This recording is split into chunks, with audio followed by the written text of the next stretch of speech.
Let's bring Aaron David Miller in on all of this, senior fellow at the Carnegie Endowment for Peace, former State Department analyst and negotiator. Welcome, Aaron. Why don't I just start with this northern Gaza so-called general's plan and your thoughts on that? You know, I've asked myself what the Israeli strategy and the tactics that pursuing to actually implement that strategy is in northern Gaza. General's plan is a reference to a plan that has been circulating that would essentially blockade northern Gaza, forcing the 400,000 residents, which is what, a portion of the 2.3 million Gazans, to move southward, which would put additional pressure on Hamas in terms of their responsibility. And essentially, the word starvation has been used. It seems that the Israelis are also talking about taking over the administration of humanitarian assistance in the north in order to cut Hamas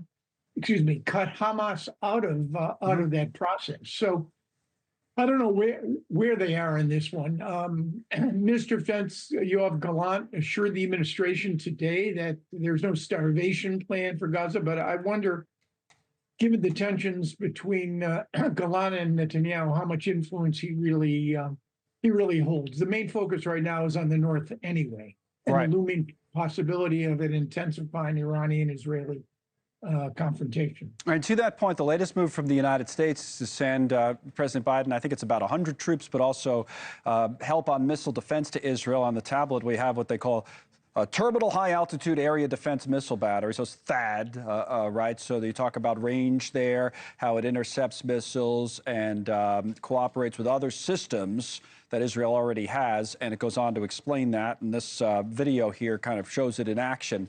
This is from the Missile Defense Agency. Your thoughts on President Biden's latest moves?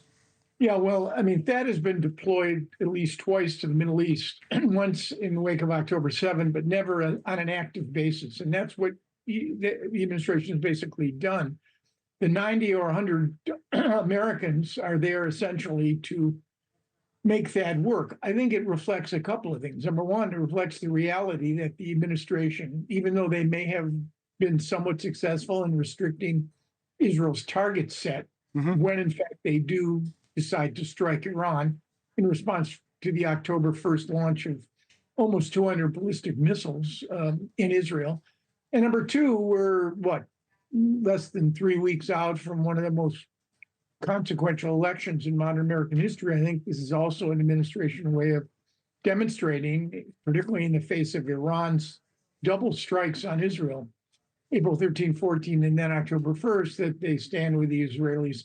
The politics on Iran in this town, Washington, are so toxic, right, that you lose nothing essentially by demonstrating a tough policy. But again, I think it reflects the fact that the administration may well believe that once the Israelis respond, depending on what they do, the Iranians are going to hit Israel again, and that could be extremely important in helping to defend the Israelis against those ballistic missiles. You surprised it's taken this long? You mentioned October 1st. Here we are a couple of weeks later, and, you know, we haven't seen it yet.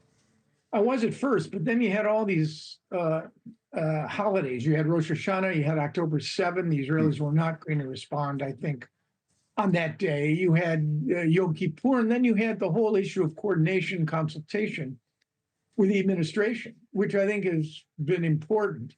And remember, that has not yet been deployed. So you have to wonder, it may take some time. Yeah. You have to wonder whether or not the Israelis will wait until that is present before they choose to strike, or it may be dissembling on their part. We could wake up tomorrow, Connell, and find that the Israelis have conducted a pretty comprehensive and severe set of strikes, largely against, I would suspect, Iranian military targets, command and control ballistic launchers and the like.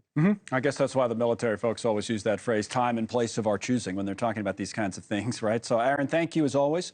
Thanks so much for watching. Just go to joinnn.com to find News Nation on your television provider. And don't forget to click the red subscribe button below to get more of News Nation's fact-driven, unbiased coverage.